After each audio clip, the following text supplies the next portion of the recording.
Welcome to the DevReady Podcast. Today I've got Nick Bendel joining me on the episode. Welcome, Nick. Great to be here, Anthony.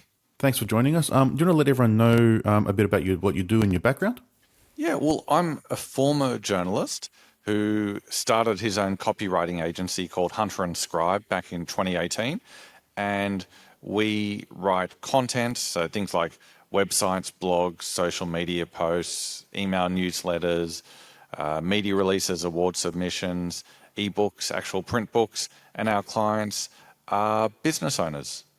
Do you focus on any specific niches, or do you have a preference on sort of probably industries that you're working in and the type of content that you create? We have quite a narrow niche. Our clients are in finance and property. So our clients are mortgage brokers, accountants, financial advisors, buyers agents, lenders, credit repair agencies, real estate agents, conveyancers, and builders. So anything to do with housing, almost. Exactly. Housing and finance. I love finance and property. That's what I wrote about as a journalist, so that's naturally where the business headed also. Yeah. Is it more, so it's sort of when you're working with those businesses and the content you're writing for them, is it more blog posts, just keeping content fresh and updated on their website, or are you doing sort of analyses on trends and predictions on what's coming up in the market? Because I'm assuming that's going to be a big part of what some brokers or real estate agents might want. Yeah, well, it's actually a combination of the two. So the reason, Anthony, the clients want this content is partly they want to keep updating their website so that it helps them rank higher on Google, and partly they want to keep publishing stuff on social media so they keep getting in front of potential clients and referral partners, and partly they want to send out regular newsletters so that they keep popping up in front of their database, because you can get a lot of repeat and referral business that way. So the content is a mix of news and analysis and forecasts of things to come, and that's a good way of making our clients look like industry experts.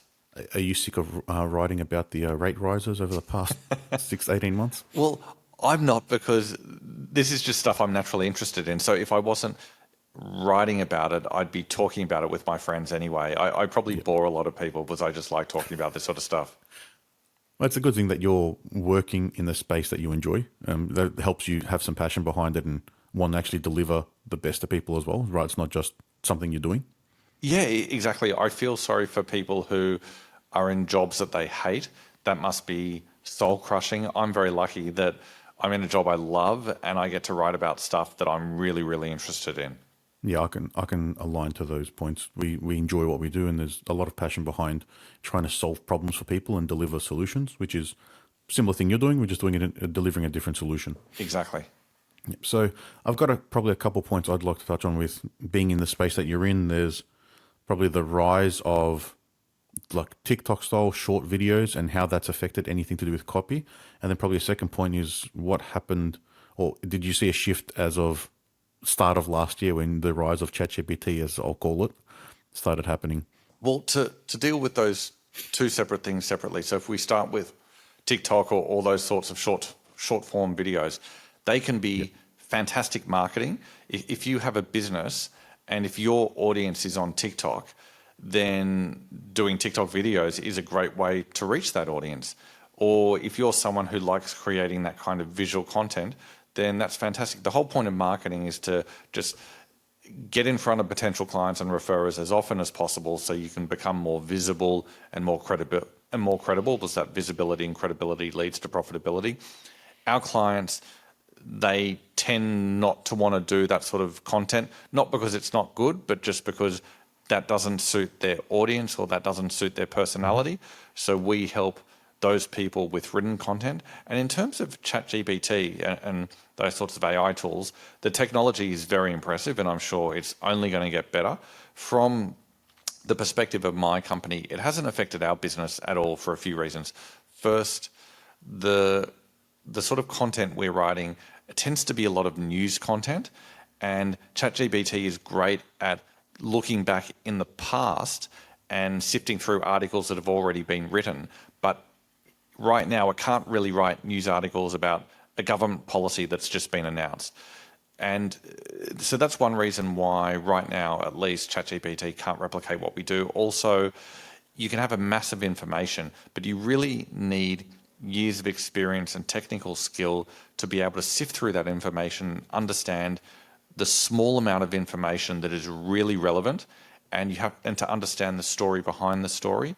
And I'd also make the point, and right now AI can't do that, I'd also make the point that it's not just about the information, it's also finding data and statistics from different sources to corroborate that information. And unless you know where that data is, you can't tell ChatGPT to find it. And even if you could, I don't know if ChatGPT could find it. So right now, AI is not a threat to our business. In 5 years or 10 years, who knows? Maybe it will be.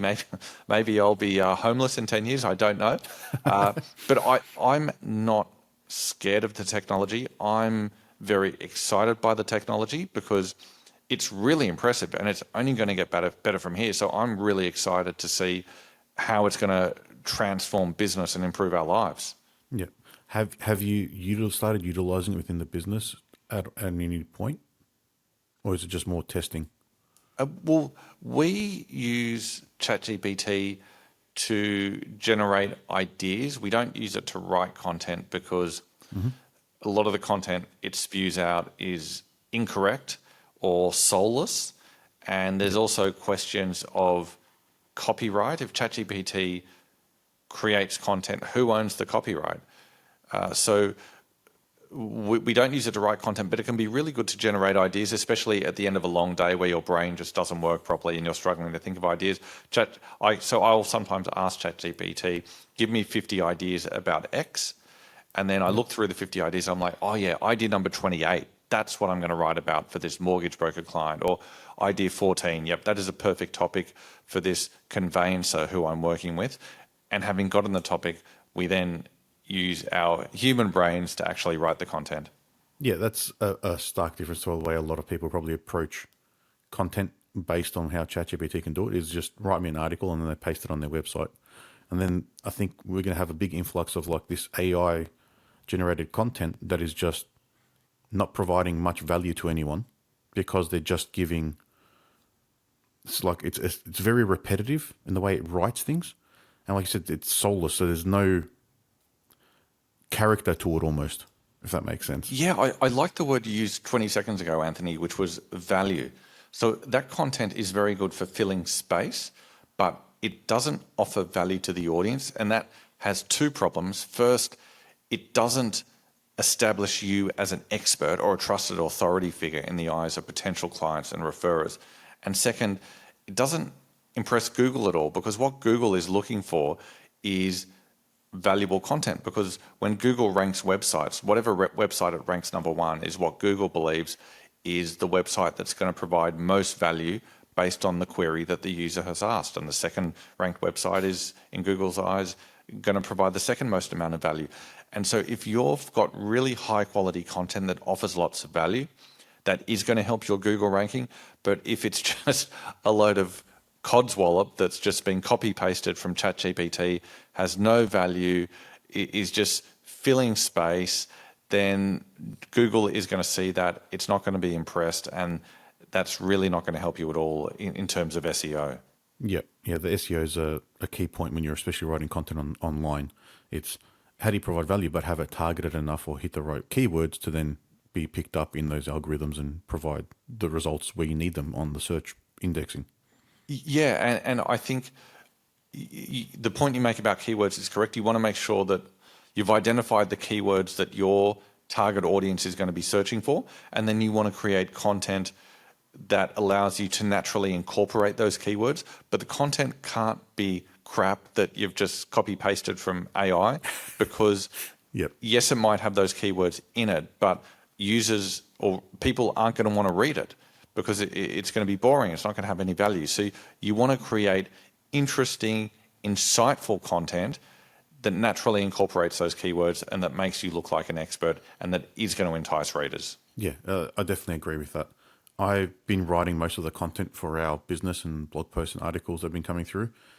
Since ChatGPT has come out, I use it to try and create like a draft just to get me that hour ahead of where I would have been. And then I'll go through, edit it, fix it up, add my spin or my personality to it or the way I write. And then it goes through a Grammarly check and make sure it's okay. That's our sort of workflow. But I do understand you have to provide value. Otherwise, why would anyone want to read it? You're not just putting things out there for the sake of putting them out there. Like if you're watching TV, you're not going to watch something that's not going to get your interest. You'll change the channel. Same thing you'll just change websites. Actually, I really like that analogy. I'm going to use that now during my sales calls because I sometimes get asked, why should we pay a human rather than just use ChatGPT? I'm now going to use that line. So thank you, Anthony. I'll give you 10% more future sales. I'll be waiting for the checks. I'm quite good with the analogies at times. So what are probably another challenge you may have, which some businesses won't have, but is you're probably writing content for very similar clients. So are you having a challenge in having to write different content or the same content for different clients, but in a different spin on each one? Or is it hard to add their personality or their values into the article so that they can shine through? So that's a really insightful question. And occasionally we do have that challenge. For example, we write content for dozens of mortgage brokers throughout Australia. And sometimes you will have to cover the same topics for multiple clients. So then you want to make sure you're writing about those topics differently. Often it's quite easy to differentiate the content naturally because the clients will naturally have different audiences. For example, if you have a broker from Sydney who wants to target Sydney clients and one from Melbourne who wants to target Melbourne clients, well, the Sydney person can have Sydney-focused content, the Melbourne person can have Melbourne-focused content, and that's a natural point of difference. If, on the other hand, you've got two brokers and they both want to target a national audience, then their audience is going to be the same, so you might then need a different way to filter it. But it could be that, yes, they want to target an audience throughout Australia, but still their audience is different. One broker might want to target high net worth individuals. Another broker might want to target first home buyers. So again, you've got different market. Or again, even if they both want to target a national audience of first home buyers, there are still other ways you can differentiate the content. You can cover the same topic, but approach it from different angles. So to answer your question, Anthony, generally we are able to naturally differentiate between the clients, but where we can't, then we have to force ourselves to find some sort of different angle. Yeah, I find from my perspective, it's when we're writing content, I can sometimes rehash the same video idea or like art content or blog post a few times, but at times there's not much difference between them. It's just me writing. Probably the sentences are in a different order, potentially based on how I'm thinking. It's not too much. I find that a bit of a challenge. So, yeah, I think, as you made a point there, it's understanding who your customers are. So, what's your persona of that customer, and how do you then approach them? What value do you provide? What's going to get them interested?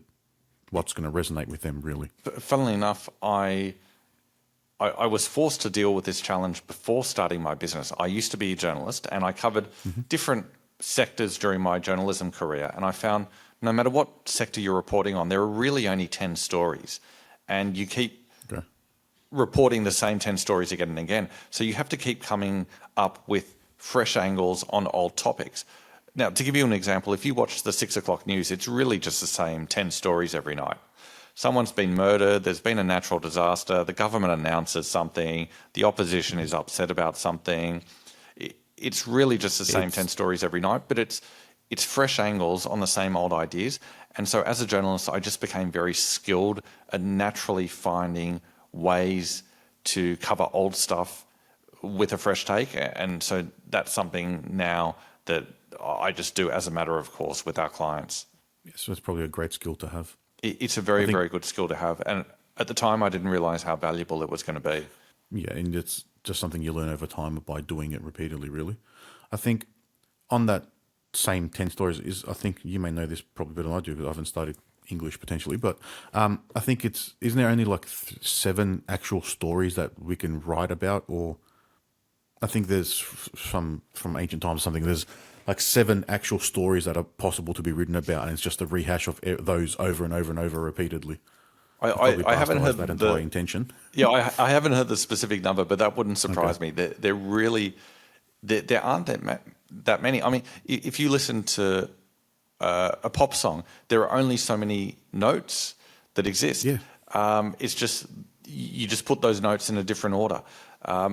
So whether it's kind of stories or music, we're just trying to find new ways to do old things. And then for the clients that you're working with, are you seeing that you need to add more of sort of their personality into the content to help get some cut through rather than just what the business is doing? It's more about the actual people in the business and their personality coming through? It depends on the client.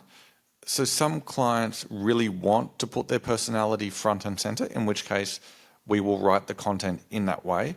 Other clients, they don't want it to be about their personality. They're trying to almost let the information speak for itself, and they want the content to present them as an industry expert. So they're happy for the personality to almost be neutral. And if that's what they want, again, we give them content to order. So it really depends on what our clients are looking for. Yeah, I was talking to a marketing lady from Queensland last week on the episode of the podcast, and she helps on doing sort of like personal brand.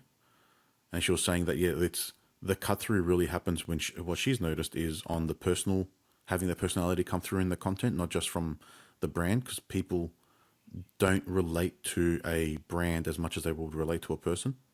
I definitely agree with that. That there is a challenge though with that, which is if the client is a one person business and they only want to stay a one person business, then focusing on that person's personality makes sense. If on the other hand they want to grow the company and they want the company to grow beyond them, then you're potentially creating a future problem by making everything about that person's personality, which is why most of our clients don't want to focus on the individual. They'd rather just focus on the content itself. Yeah, that makes sense, because I'm assuming as a mortgage broker or real estate agent, if you're the sole face of the business and then someone books a session with you or wants you to come out and to evaluate their house or sell it for them, they're expecting that person to come to the door. And exactly. That's, going to be the problem then. I only want to go with you because it's you, not someone that works for you. And I think that can potentially create a problem in the future. Yep. Yeah, it's probably limiting it. So it's really understanding where you want to be in your current positioning then. And then not just understanding your market, but where you want to take your business. Then you can understand how to position the content for that future growth as well. And that's why it's so important that whatever marketing you do aligns not just with your audience, but with your goals. Yeah, there's a lot of nuance there that I haven't actually thought about before this conversation. I never thought about, if it's, in our example, if I'm the face of all the content, then people are expecting to have me work with them, not anyone. Yes, which is a challenge. And that's something I had to deal with in the early days of my business. To begin with, it was a one-person operation. Now there are 6 of us in the business. So I now never talk about I will do this or I will do that. It's always we will do this, we will do that. Yeah, I use the we instead of I. Even if I've done it, it's still we. There's just the positioning there. So touching back on probably the broader marketing and content, do you see more value in any specific type of content? Again, is it more nuance based on the business and the customers? Or can you see like a general trend as to what's been happening with content in the last 18 months to 2 years?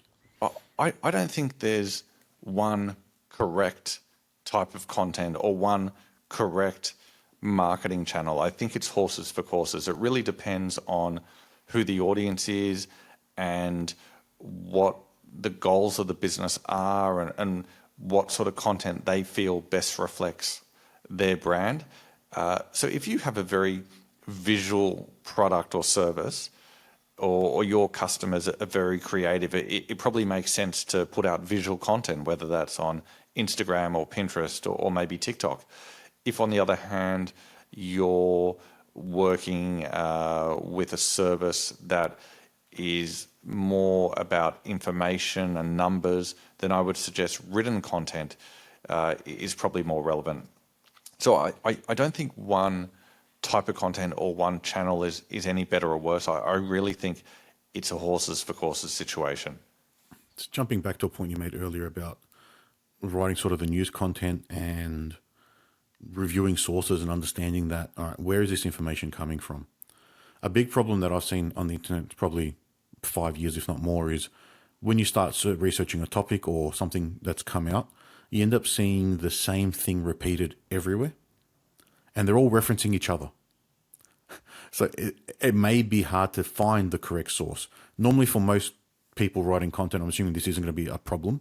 But if you're doing topical content, which is like the news jacking, where this is something that's come out of the news, we want to put an opinion out, be timely with it in the market, it becomes very important then, I think, to find the right source at that point. Do you have trouble, or is it more because you're writing around financial avenues and things that are coming from government and legislation that it's very clear to find those sources? This is one thing that differentiates us from other copywriting agencies. First, everything that we write is very fact-based and source-based. And second, the sources we use are always credible sources. Now, to give you an example, a lot of writers will say something like, the property market is growing strongly. Well, says who? And how strong is strong? So we don't say that. We say the national median price has increased 11.1% over the past 12 months. Well, says who? Where did you get that number from? Well, the national median price has increased 11.1% over the past 12 months, according to CoreLogic. So all the content we write, it's based on credible sources, and they're always primary sources, not secondary sources, and they tend to be data providers like CoreLogic or government agencies like the Australian Bureau of Statistics or the Australian Taxation Office, or they're just directly from government itself, a minister announcing some sort of policy or making an announcement. And in that way, you've got really high quality sources, and you're getting it straight from the horse's mouth. It's not someone quoting the source, you're quoting the source directly. And I'm guessing that's probably one of the skills that having the journalist background was drilled into you as a journalist, and that's what separates you from most other content writers. So a lot of them, from experience that I've seen, they don't have a journalistic background. Yeah, I feel really, really lucky that I got that training. Again, at the time, I didn't realize how valuable it would be. But as you mentioned, Anthony, one of the things you learn really early on as a journalist is that if you're just putting information out there and it's not sourced, and if the source isn't credible, then readers are going to regard your writing as not being credible. And if you want to be a serious journalist, you need to make sure that the information you're putting out there is backed by quality sources. And so that's just now something I do without thinking. It never really occurs to me until I have a chat like this. Oh, wait, yeah, most writers don't do that because they didn't receive that training. Not because they're lazy, they just don't know. They didn't receive that training. And that really is a point of difference that we have from other copywriters. Yeah, it's that almost like integrity to make sure what you're saying is factual and correct to then provide the correct value. And I'm assuming in this space, writing content, and as a journalist, you'll have critics against what you're writing. So if you're not factual, they'll be vocal. Back in the day, it would have been harder to hear from them because if it was print media, there wasn't very few. You have the vocal minority, so only a few people would comment. But on the internet now, it's anyone can rip you apart, really. Well, yes, and actually there can be criticism in two ways. So if we were to give our clients low-quality content, they would complain to us, and rightly so. Or if they were to publish that content, then their audience would complain to them, and it would make them look bad. So it's really important to us for two reasons that we're providing them with high-quality content. First, so that they don't sack us, and second, so that the quality they produce is getting a positive rather than a negative response from their audience. Yeah. Do you ever have the request from clients just to then put out something maybe controversial just to try and get viral, as opposed to just the steady SEO increases? My advice, I sometimes have clients ask me about this, and my advice is always, it's much better to utter a firm opinion rather than sitting on the fence, because sitting on the fence, it's boring content. It's not offering value to the readers, as we discussed earlier. Mm-hmm. But I then add a caveat, which is you shouldn't say something that you don't believe. If you have a firm opinion and it's not controversial, fine. If you have a firm opinion and it is controversial, fine. Don't be controversial for the sake of being controversial. Instead, aim to have a firm opinion, whether that's controversial or not. Yep. So as long as you believe what you're saying, then exactly, because that's probably, what matters more. If people detect that you're just saying something to be shocking, you're not going to come across as an expert.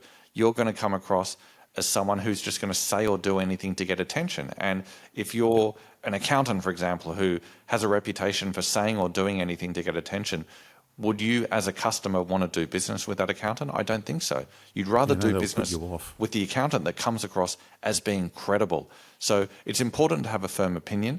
And if that's a controversial opinion, fine, but never be controversial just for the sake of being controversial. Yeah, I think that's a good point to realize. There's a lot of people out there, especially on social media, just saying things just to get views. Whether they believe it or not, I don't know, but it is happening a lot. It is, and I think part of the reason, well, I think there are two reasons they're doing it, Anthony. First, to attract attention, but second, people have a very short-term focus. They want results immediately. They want instant gratification. Marketing doesn't work like that because get-rich-quick schemes don't work. It's not the case that you put out a TikTok video or a blog on Monday and on Tuesday you've suddenly got 1 million new clients. Life doesn't work that way. This is very much a slow burn. It's about building momentum gradually over the long term, and these things compound and compound and compound. I liked your TV analogy earlier. I'm going to use a different one, which I really like, which is a fitness analogy. If someone is overweight and wants to get fit, you can't do 10 push-ups and then say, well, why don't I have a six-pack now? Well, this exercise thing obviously doesn't work. It does work. It just doesn't work that quickly. You need to exercise on a regular, ongoing basis for many, many months, and then you're going to burn off the weight and get fit. And then once you're fit, you can't say, well, now I'm fit. I never need to exercise again. If you stop exercising, you're going to return to your former condition. So you need to keep exercising on a regular, ongoing basis. Marketing works the same way. You're not going to get instant results. It's not a get-rich-quick scheme. And I know some people try to fast-track it by being controversial and saying things to get attention. That might get you attention in the short term, but it's going to cost you over the long term because people are going to realize that you're not credible. What's better is a slow, steady approach where you very gradually build a reputation for being a trusted authority figure. It's not going to work in the short term, but if you keep putting out quality, valuable content over the long term, you can build an incredible profile and reputation that's going to help you attract a lot more clients. Yep. I thought of something to add on top of your analogy. That'll be like taking a shot of Ozempic to get that quick change. And if you don't keep it up, you'll go back, or you can then use that and move forward by making the reliable, steady progress. Steady as she goes. So any key advice for anyone out there that's thinking or doesn't know what to do in the sort of marketing space if they're a small business or starting up? Just any key advice that you could provide if they don't have the budget to work with a team like from your team? Yeah, well, the good news is you don't need to pay someone to do your marketing. You can do it yourself, and and it can be free. You can record videos every day and put them on LinkedIn or TikTok or YouTube. You don't have to pay anyone to do that. You can write social media posts every day and put that on LinkedIn and Facebook. You don't need to pay anyone to do that. So the good news is you don't need a lot of money or any money to do marketing. So my main advice is just to do it, just to start. One of the things I encounter again and again is people who say, yeah, one day I'll do it. I just need to get all my ducks in a row. Your ducks will never be in a row. Or, I'll start once, I've learned everything. You will never learn everything. Just get started. And as you get started, you're going to learn, you're going to get better. It's just like anything else. It's a skill. You're not going to be perfect when you start. Done is better than perfect. Just get started. Just keep doing something on a regular, ongoing basis. And the other thing I'd mention, Anthony, is please do not expect instant results. Please don't be the person who does 10 push-ups and then can't understand why they haven't lost 40 kilos and then say, well, obviously this exercise thing doesn't work. It does work. It just doesn't work that quickly. You need to do marketing on a regular, ongoing basis forever. And if you do that, slowly but surely, you're going to build a profile and you're going to develop a reputation for being a trusted authority figure. Slowly. It takes time. Get started today. It definitely does. And all those points I can relive with, especially with this podcast. we didn't know what to do. We didn't know how to start one. We had 5 clients approach us in the space of a week saying, all right, we had projects built overseas and we wasted, the project wasn't hasn't gotten anywhere. So it was about $1.4 million collectively they'd wasted. Like, all right, let's start interviewing these startups and share these stories. So then everyone realizes they're not in a unique position because everyone is going through the same thing. And then it's, all right, we do one episode in October and then we do the next one in January. All right, let's get consistent and just try and release. So we've been trying to do that. And it is just a build up over time, and it does compound because then you have more content out, more people see it. So I can vouch for everything you're saying there as well from my experience. And I'm wondering, Anthony, because I know you've done more than 100 episodes, how does your skill as a podcaster today compare to episode 1? Oh, it's night and day. The first one, so the very first one we didn't release because we were trying to do it scripted and we knew the person. So we were asking questions that we knew the answers to. And it was driving the conversation and stopping the respondent from answering. So those files have been deleted. It's just for everyone listening. And then the other one was, the very first one we did was in probably similar to this, but there was a lot more delay in asking questions and understanding what are the right questions to ask. Where whatever I've asked you today is just off the top of my head, off the cuff. This is not talking points or anything. It's just a conversation between myself and Nick and trying to pick his brain really into what interests me. And then hopefully that's interesting, making someone else providing value to them. So you've developed this tremendous skill by doing 100 plus episodes. And as a result, you're much, much better today than you were back then. And I'm sure 100 episodes from now, you're going to be even better than you are today because practice makes perfect. We're not born perfect at anything. We need to practice and do the reps. Yeah. I'll change your statement there, though. Instead of practice makes perfect, practice makes progress. Ah, yes, I like that. I like that one better. That's I think it was Denzel Washington, a quote from him, or Matthew McConaughey, one of them. Yeah, that's you practice. There's no such thing as perfect. Cool. So thanks for the chat today, Nick. If anyone wants to reach out and learn more about you and, was it Hunter and Scribe? Hunter and Scribe, yes. Hunter and Scribe. How can they do that? The best way would be to contact me over LinkedIn. I'm very, very active on LinkedIn. So it's Nick, N-I-C-K, Bendel, B-E-N-D-E-L. Send me a message on LinkedIn and let's chat. Awesome. Thanks for that. And we'll put those links out in the show notes. Once again, Nick, thanks for recording an episode and joining us today. Thanks, Anthony. Really enjoyed it. Thank you.